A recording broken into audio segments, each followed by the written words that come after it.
Hey there, what's up, everybody? Welcome to Evoke Greatness. This podcast was created for those of you who, like me, are driven by their curious nature and fascination with the champion mindset. If you have an insatiable hunger for growth and knowledge, or maybe you're just curious on how some of the most successful people have navigated their journey, we share the ups and the downs, the highs and the lows, and all the lessons learned along the way. It doesn't matter what chapter you are on in your story. Maybe you're just getting started, or heck, maybe you're halfway through. What I know is where intention goes, energy flows. It's my most sincere hope that you will hear something in one or maybe many of these episodes that resonates with you and reminds you that you are not in this alone.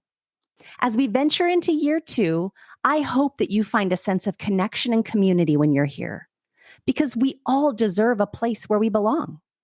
My name is Sunny, and I am so glad you're here.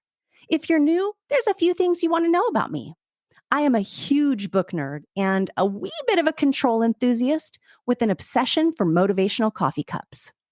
I believe that a rising tide raises all ships, and I invite you along in this journey to evoke greatness.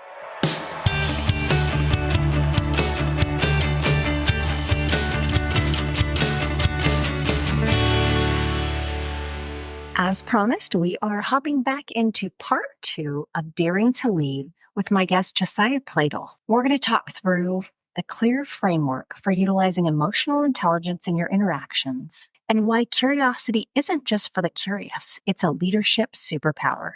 I hope you enjoy these shorter episodes, but let's hop right in to part 2. That was so beautifully articulated to get down to the real root of how people can show up as their best leader. And as we lead people well, and you're showing up with those traits and those qualities that you talked about, the sense of self-awareness that you have for yourself, the communication that you're having that's clear with people, people then pick up. It's almost like with our kids, right? Where it's like caught, not taught. We have those. I just put a post, I think yesterday, about mirror neurons. And when people see us showing up in a certain way and leading with a certain type of wisdom, a certain type of compassion and connection, they not only do they build that trust, but they actually start to mirror a bit of what you're doing. And if you're showing up the very best leader that you can be, that's serving others, and you're modeling that to your people, guess what happens? You then have more teams that are replicating that same type of leadership. Does that hurt or help an organization? Does that hurt or help your bottom line? Does that hurt or help your turnover statistics? Think about all the ways in which this serves a leader personally and professionally, but serves an organization. I mean, that was remarkable. And part of that's so important is the communication side of things. Where do you see the biggest, maybe pothole for leaders to step into when it comes to communication? And how do you help guide them out of that? Yeah, so this is a genius quote. I believe it's George Bernard Shaw that said, the number one problem with communication is the illusion that it took place. And just think about that for a second, right? That's the reality. How many times have you been like, why are they doing that? I told them exactly what to do and they're not doing it. Well, because the communication didn't actually happen, right? You physically did it, but communication, there's, you can go back to the sender, the receiver, the feedback loop, all the science, right? And there's a breakdown in comprehension, in understanding. And that is the pothole, right? I can tell my 5-year-old, we were working last night on reading, and I can tell him a million times what the sounds of the letters are. But if he doesn't know how to execute that, that was not effective communication, right? And so that's the number one pothole. And what I've done is I've created, and you said clear communication, the framework's actually called the clear framework. And so this is how you execute EQ in every human interaction. And so the first part of it is conscious, and that's your mindset. Can you be present physically, mentally, and emotionally, right? And as a leader, you got a million things going through your head. You got a meeting you're not ready for. And all of a sudden this person's walking down the hall and you're like, oh no, they're going to ask me about this. I didn't get back to that email, right? And so you have to pause there. And this, I'm not telling you, this isn't a 10-minute thing. It's a 5-second thing, right? Can I be present emotionally, mentally, and physically? And if the answer is no, you say, hey, I really need to talk to you. Can we please set up a time? My calendar's up to date. Go in and let's schedule something. And if the answer is yes, you continue. And so then we get into listen. And listen is, it's open-ended questions, it's active listening, it's nonverbals. But the big thing is how and what questions rather than why. And when you ask those, you get a much deeper, more robust conversation. And you are genuinely like concerned about that person. And then we've all heard it. Listen to understand, right? Don't listen to respond. Well, I'm here to tell you that listen to understand doesn't cut it anymore. We talked about loneliness. We talked about connection. The new norm, the new standard is listen to empathize. And I equip you with skills to do that. And the way you do that is as you're asking these open-ended questions, you're listening for those things I talked about before, your needs, challenges, and objectives, and your experiences. And as I'm listening to you, I'm looking for cues of, did I make those easier or more difficult? That allows you to step into their shoes, to execute empathy in your listening, to start to understand how you can show compassion and then act. So now you've engaged your head and your heart. Now you're at a position to engage your jaw, right? And so we've got the 3 C's you hear all the time: clear, concise, consistent. Well, I add in the 2 that are the money C's that people don't always talk about, and that's care and candor. And so with candor, you give specific, direct feedback to drive results, and you balance it with care, and you get into a situation where your intent matches your impact. And when you communicate, you always go in with an intent, right? Like, oh, I got to meet with Sunny. I got to make sure she's up to speed on this and we're done. And then Sunny's impact is, I just got hit by a truck. Like, Josiah's talking a million words a minute. What's he want? Like, where are we? Where did he go? Like, how are we done? Right. And so my intent doesn't match the impact, and that causes issues. That causes the illusion that the communication took place, because now Sunny's upset with me and I'm starting to see her head look down and lack of eye contact and a real quick, no, I'm good. I'm good. Let's move on. And the meeting's done. Right. And then I see Sunny at night when I'm leaving and I wave, hey, good night, Sunny. And, good night, Josiah. Very little interaction. I start to realize, like, I impacted them very differently than what I intended to do. And that's a problem. Right. And so that's the coaching and act. And then the final piece is reflect. And you have to calendar time to commit to reflect on your communication if you want to get better. It's no different than a football game. They watch game film, right? They reflect on what they did to grow and develop and improve. And you always leave a discussion. I could have said this. I wish I said that. Why didn't I say this? Calendar time. I would do it on my drive home. That was the best thinking time I had, 45 minutes in a car with music. And I would go through these communications and reflect. And so that's the framework that I equip companies and organizations and leaders to execute emotional intelligence. And Sonny, I'd love to tell you, if you execute that, you will never have a communication issue in your life, right? But I can't. And so what happens is, if you get stuck, you just work your way back down. And so if I'm in ACT and I'm telling you what's going on and it's not landing, right? So then I go back to listen and empathy and I start to ask questions and seek to understand. And if we're still not jiving, I go back to conscious and can I be present? And if the answer is yes, you go back up. If it's no, you respectfully say, hey, I appreciate the dialogue. I think we're at a point where we need to just take a break. Can we set up a time to come back and revisit this? Let's calendar it now. And you go on and you come back and you revisit and show up in a different place. And that is how you connect the head to the heart in communication. That's how you build the trust in the equation of connection plus chemistry plus competence. And you start to put these things together, and you get feedback from an executive at a bank that says, I'm a better dad, husband, little league coach, church leader, and then I'm a better leader at this bank. And the tagline that keeps coming up is that this learning, this training, these workshops, it's not just professional, it's personal. Right. And you and I were talking pre-record, and it brought up just kind of that concept of curiosity. As a leader, oftentimes when we're young, we're curious. We were talking about the statistics on the number of questions you ask as a child versus as an adult. And I think that is such an important, often missed trait of a good leader is really being curious. And you mentioned it's the how and what questions, right? Not the why, that really allows us to dig deeper. But you shared a story about your son. I would love for you to share that story in modeling that and share that experience, because I think that it provides such a beautiful story that like comes to life in our mind as to how we can lean back in to our courageous curiosity as an adult. So the story of my son, of Caleb, Yeah. with the questions.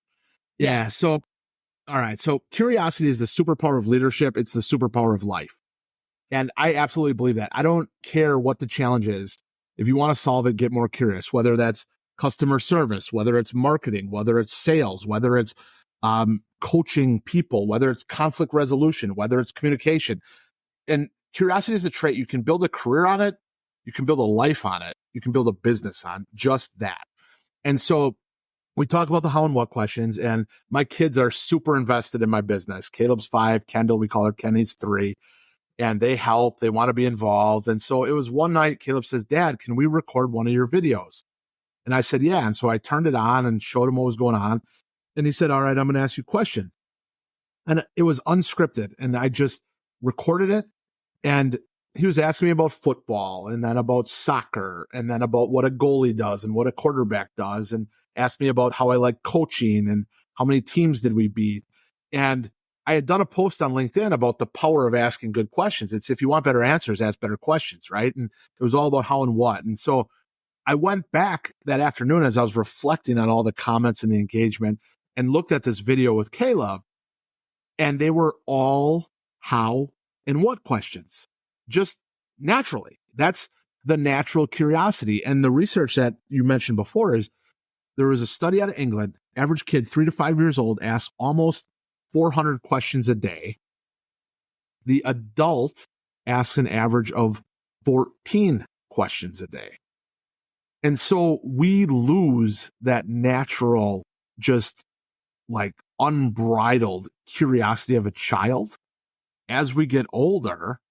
And the people that embrace curiosity and execute curiosity are the ones that connect with others, are the ones that win, like in no matter what you're doing, because there's nothing you can win in the world without other people, right? Exactly. And I think so much of that, as we start to get into those formative years where we're building social relationships, we're getting, getting involved in school, we're starting to understand what that peer kind of pressure and what those like the social status looks like. And I think that's where that fear starts slowly getting kind of dripped into us. And then all of a sudden we're adults, we're professionals in the world, we're leading people, we're leading companies. And yet we have a fear about how we're going to sound, right? We have a fear instead of asking all those how and what questions and leaning in and getting super curious. We think, oh, I have to show up with the answer. I can't ask the question. And yet then it starts to like carve away at our actual opportunities to be really, really phenomenal leaders by being curious, by being open to.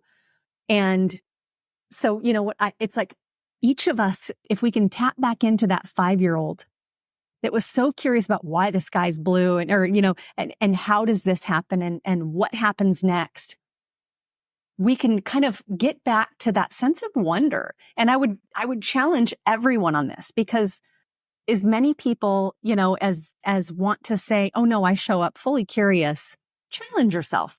The next time you're in a meeting and you pose a question to your team, I've done it. I've been guilty of it. You sat around and you're like, hey, what do you think what's going to solve this problem? I want all of your ideas. But first, I'm going to share what I think we should do. Okay, now go ahead. What do you think, what do you think happens there? Most people are going to go along with what your answer was. And so I challenge everybody, when you ask a question and throw something out there, close your mouth. As soon as you're done, close your mouth and say, I would love to hear from all of you. What do you think? Because then it like opens up and kind of gives a sense of permission for people to really actually give their thoughts. And it creates it shifts the energy in the room. Absolutely. And the other thing I'll add to that is what I talk about a lot is we do this, I do this all the time, and it's a concern, is that when somebody does share something, we think we're going to connect by sharing our insight and experience, right? Like, oh, I went through that same thing. Check this out. Or this was way worse than that. Like, you're lucky, and that's natural. And we all do that because we believe that does bring connection. But it's the same point as you said, here's what I think before you can respond. When I introduce my insight and experience, Sonny, who does that make the conversation about then? Right. It's me, right? And so by avoiding that and leaning into more how and what questions rather than trying to share your insight and experience, you allow that person the space and the grace to be their whole self, right? And you lean into that curiosity, and that is connection, right? That's how it starts. And so when you talk about the natural curiosity of my kid, and I've always asked questions. I have friends that despise me, like, dude, just stop. Like, why are you asking that? And that's been my whole life. And the funny thing is I'm getting paid back, right? My 5-year-old he's elite at asking questions. And then you put in the fact that he has access to all this learning on kids' YouTube, like the stuff that he asked me, I'm like, where is this coming from? Like, how, oh, I saw it on my tablet, or my teacher told me. And so, yeah, what would be possible though, as adults, just with all of the challenges, issues, geopolitical, everything going on in the world today, if we just got curious about each other. That's right. That's right. I recently finished up a high performance coaching certification course that was super intense. And one of the biggest things was just that aha of, even though we want to create that connection by sharing, I mean, right? We're experts. We've acquired all this experience. And so we want to be able to share it. And it's like, so the power of sitting back and not listening with the opportunity to jump in and reply when you can, but listening to really deeply listen and pull things out of people by way of a term that you just said, which is like, how can we help them explore what's possible? And that is like, it was such a light bulb moment for me, because I do the same thing. And it's like, okay, I have to tap that back a little bit, right? There's a time and there's a moment for it, but it's not, there's a deep connection there regardless, because you're building that relationship and you're getting curious, and you're allowing them to talk. You're allowing them to share without having to interject. And that's a beautiful place to be. It is. And I mean, just try it. And the thing that's like, for me, is all of this stuff that I'm talking about, I execute this on LinkedIn in the comments, right? And I tell people, just go on LinkedIn and in the comments, just ask how and what questions. Just ask questions. Somebody asked me, like, they're like, you have 4,000 followers. How do you have 160 comments on your post? There's connection happening, like, right in the comments, and it's genuine connection and engaging and actually asking questions and then responding. Like, and it's not just to get a comment, right? I genuinely want to know. And I will then bring up things that somebody posted or commented about a week ago in this comment because it relates. And so it works everywhere. It works in the digital world. It works really well in person. And let's go. Like, let's connect. Let's seek to get curious. Let's lean into it. Let's seek to understand. Let's execute compassion and empathy when we listen. And again, I'm here for that. And I want to help anybody and everybody execute this. Yeah. And as you're continuing to grow your business and evolve your offering, I want to talk a little bit about, so there's folks who have they are leaned in to their phone right now. They're leaning in as they're driving, like they are resonating deeply with a lot of the things that you're saying, because as I said, like, this is a masterclass in leadership. And so for those who want to know more and learn more, you are in the process of revamping and getting your website up and going. Should be about a month or so. What can they look forward to when that goes live? Yeah, so that's I'm most excited about is that side of it. And so on my website, I will be launching a membership community for senior leaders that are obsessed with innovation and growth. And if those two are not driving you, like this is not going to be the place for you. And in that community, I'm really, really excited because you're going to get all of it, like the good and the bad, the road rash, the wins, the losses. There's going to be daily, fire starter type morning messages to start your day with. There'll be like a midday blip and then an evening thing. And then there'll be, live like group coaching sessions in the evening once a week, and then a live like Q&A problem solving as a collective group community to help each other out. And the goal of this is to take the connections that I'm building on LinkedIn and to like 10x my commitment and my energy and my excitement and inspiration and just pour it all into this community. And so that's one piece. And then there's also digital courses. There's one, Leading with Impact, Communicate to Connect, that's going to come out at the same time.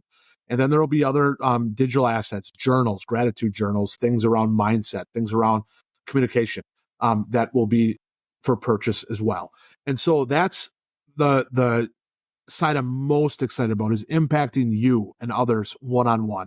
And then the other side of the business is the organizational development side, where I do keynote speeches, workshops and trainings for senior leadership teams, and then one-on-one executive coaching through that side. And so this is all coming. It should be like full blown in about a month, middle of June, ready to launch. And I am so excited to just dive in, pour myself in, and commit to developing what I am going to build as far as the elite leadership community on the internet today. And where can people find, well, and we'll have all this in show notes too, but where can people find and follow you and just learn more about you, connect with you? Yeah. So I post every morning at 6 a.m. Central Standard Time on LinkedIn. And I strive to bring value to your feed every single day.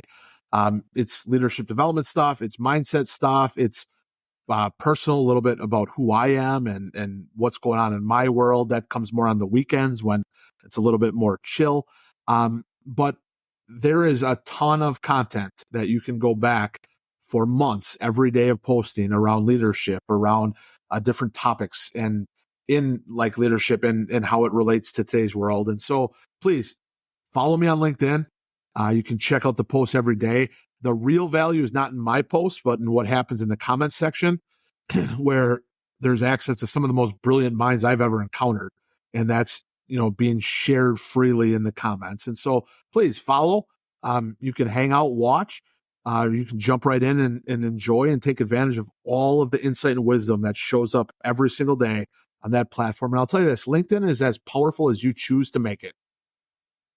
That's the reality. Right. If you get in it and leverage it and index it, you can, if you want to learn about fitness, if you want to learn about marketing, sales, leadership, autoimmune issues and how to overcome those, like it is all there, and you control what you see on your feed.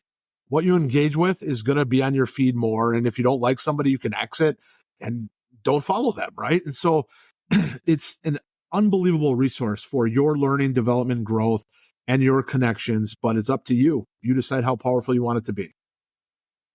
Awesome. Couldn't agree more. I echo those sentiments. And just, I have such gratitude for you just showing up so fully and so wholly to just continue to serve people in every capacity that you can by sharing your insights and experiences. So I'm grateful for our time today.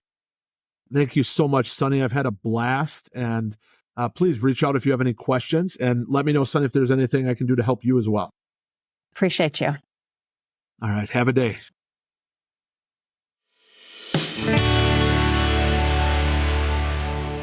Thank you so much for listening and for being here on this journey with me. I hope you'll stick around. If you liked this episode, it would mean the world for me if you would rate and review the podcast or share it with someone you know may need to hear this message. I love to hear from you all and want you to know that you can leave me a voicemail directly. If you go to my website, evokegreatness.com, and go to the Contact Me tab, you'll just hit the big old orange button and record your message. I love the feedback and comments that I've been getting, so please keep them coming. I'll leave you with the wise words of author Robin Sharma. Greatness comes by doing a few small and smart things each and every day. It comes from taking little steps consistently. It comes from making a few small chips against everything in your professional and personal life that is ordinary, so that a day eventually arrives when all that's left is the extraordinary.